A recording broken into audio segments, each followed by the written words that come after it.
হিন্দু জনসাধারণ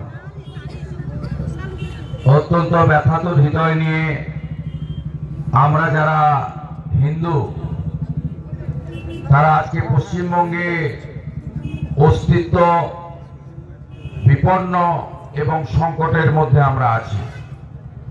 আজকে রাজ্য জুড়ে পশ্চিমবঙ্গ প্রদেশ বিজেপির ডাকে এবং নানা হিন্দু সংগঠনের উদ্যোগে সর্বত্র শহীদ বেদি স্থাপন, কালো ব্যাজ পরিধান, মোমবাতি প্রজ্বলন এবং নানাভাবে এই পশ্চিমবঙ্গে হিন্দু শহীদ দিবস উদযাপন হচ্ছে। এর কারণ আপনারা জানেন, আমি 2-3 মিনিটেই বলবো, কারণ আমার কলকাতা থেকে এখানে পৌঁছতে অনেকটা বেলা হয়েছে। 7টার মধ্যে আসার চেষ্টা করেছিলাম, 7টা 42 হয়েছে। আমি আয়োজক মণ্ডলের সভাপতি ধনঞ্জয়কে অভিনন্দন জানাবো, তার সাথী সমস্ত নেতৃত্ব মোর্চাদের অভিনন্দন জানাবো। আমাদের এই বিধানসভার প্রথম সারির আমার সাথীবৃন্দ যাদের চোখ দিয়ে আমি এই বিধানসভা দেখি তারা এখানে আছেন। মাননীয় মেঘনাথ পাল, মাননীয় প্রলয় পাল, মাননীয় সাহেব দাস, মাননীয় অশোক করণ, মাননীয় অঞ্জন ভারতী, মাননীয় অভিজিৎ মাইতি,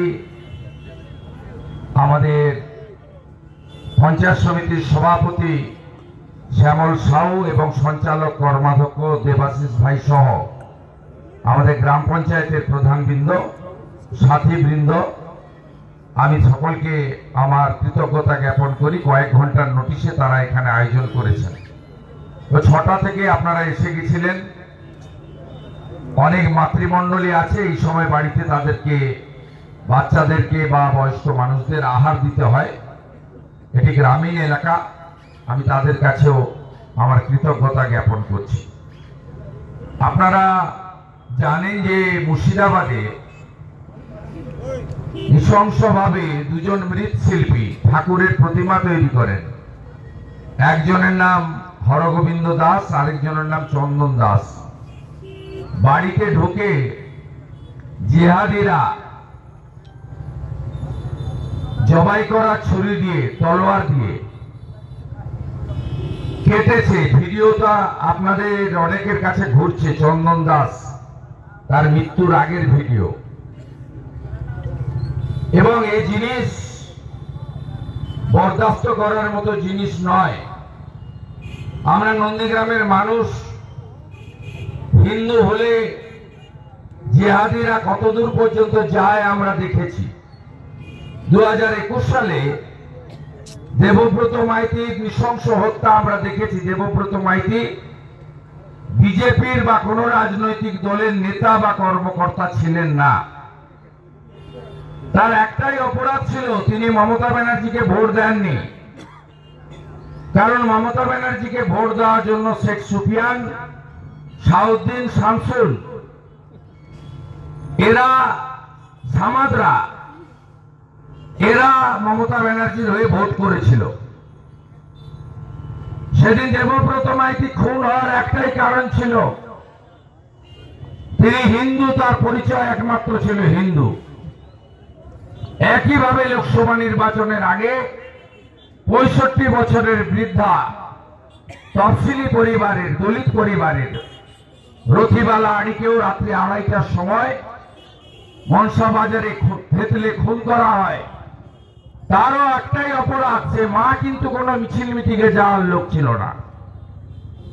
রথিবালা মা কোনো মিছিল মিটিংয়ে যেতেন না। তার একটাই অপরাধ, তিনি বেগম বিবি বানু নন, তিনি রথিবালা আড়ি। আজকে ঠিক মুর্শিদাবাদে এরা বাড়িতে ছিল, বাড়িতে ঢুকে কেটেছে। প্রতিবাদ হবে, হওয়া উচিত। গোটা বাংলা জুড়ে আওয়াজ উঠেছে, হিন্দু যদি বাঁচতে চাও বিভেদ ভুলে এক হও। জাত পাত, মত পথ, রাজনীতিতে বিভক্ত হয়ে গেছি আমরা। মমতা ব্যানার্জি যে 1,07,000 ভোট পেয়েছিলেন, তার মধ্যে 40-50 হাজার হিন্দু ভোট ছিল। এই যে বিভাজন, ওরা বিভক্ত হয় না। রাজারাম চকের বুথ, ওসমান চকের বুথ, ভূতামোড়ের বুথ, গড়চক্রবাড়িয়ার বুথ, শামসাবাদের বুথ, দাউদপুরের একাধিক বুথ খুললে দেখতে পাবেন, ছাতাঙ্গাবাড়ি কমলপুরের বুথ খুললে দেখতে পাবেন 800 জন যদি ভোট দেয় 798 জন এক জায়গায় ভোট দেয়। আর